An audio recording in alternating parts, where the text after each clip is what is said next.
خلصنا تنظيف. محدش يقول لي اقعدي على سفره، محدش يقول لي اقعدي في الليفنج، محدش يقول لي اقعدي في الانتريه، محدش يقول لي اقعدي في الصالون. انا هرص شوكولاته وافتح شنطتي وانا قاعده على الارض. شنطه الشوكولاته دي انا كنت مخبياها اهو، شوكولاته العيد عشان نصحى الصبح يعيدوا. دي اول شوكولاته،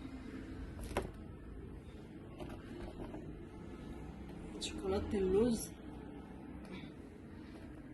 مش نفسي اكل بس احنا لسه فطرانين من شويه فمش هقدر بعد الفطار.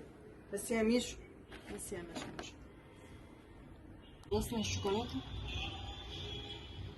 ندخل على الحلو التاني. دي معمولة تمر. معمولة التمر دي تبقى العجوة بتاعتنا اللي في مصر بيعملوها بيعجنوها بالسمنة البلدي ويعملوها بالسمسم.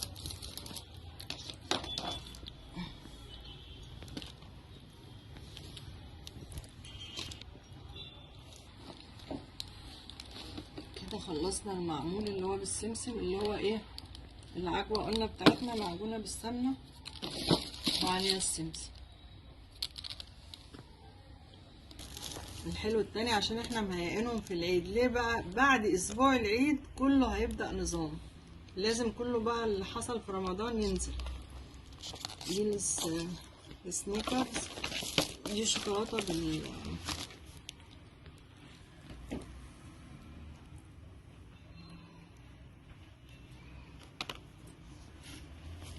دي هنحطها. لا دول ولا ما كانش الشوكولاته. ده نوع تاني من المعمول، معمول التمر برضو، بس ده مدخلين فيه نسبة دقيق ولوز فستق معلش. يعني بتبقى العجوة بتاعتنا برضو عجنينها بالسمنة وحاطين معاها دقيق بس مش كتير، وحاطين معاها الفستق. دي حلوياتهم بتاعة العيد. احنا طبعا ما هنحط دول، والطبيعي هنحط طبعا الكحك والبسكوت والغريبة بتوعنا، ان هما دول العيد بتاعنا، بس دول لازم هنا مادام احنا موجودين بنحط الحاجات دي معاها عشان اي ضيوف يجولنا يعني. كده قمنا من على الارض بس مش هكمل الباقي الحقيقة. ده كده معمول العجوة بالسمسم،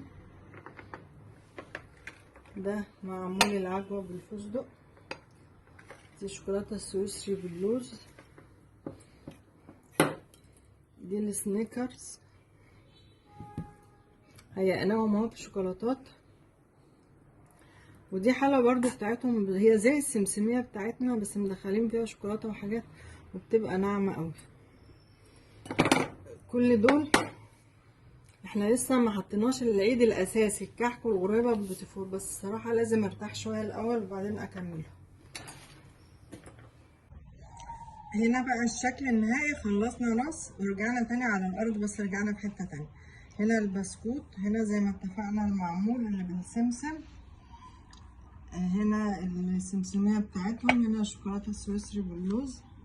فرحناهم اهو في كل حاجة عشان لما نجوعهم كمان اسبوع. هنا المكسرات، الكحك بتاعنا طبعا. هنا العيد بقى، انا غطيت اللي مالوش غطا، حطيت له طبعا استريتش عشان يحافظ عليه.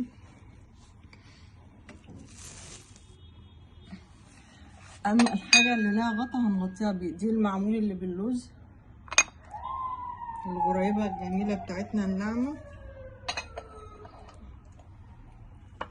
دي الشوكولاتة السنيكرز، دي لها غطا، دي لها غطا، ودي هنغطيها.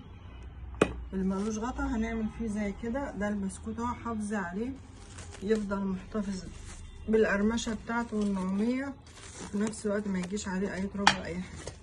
الحاجة اللي لها غطا غطيها، اللي مفيش الاسترتش بيحافظ على كل حاجة. كل سنة وانتم طيبين، وينعاد عليكم العيد بالخير والسعادة، ويجعل كل ايامنا اعياد يا رب. كل سنة وانتم طيبين.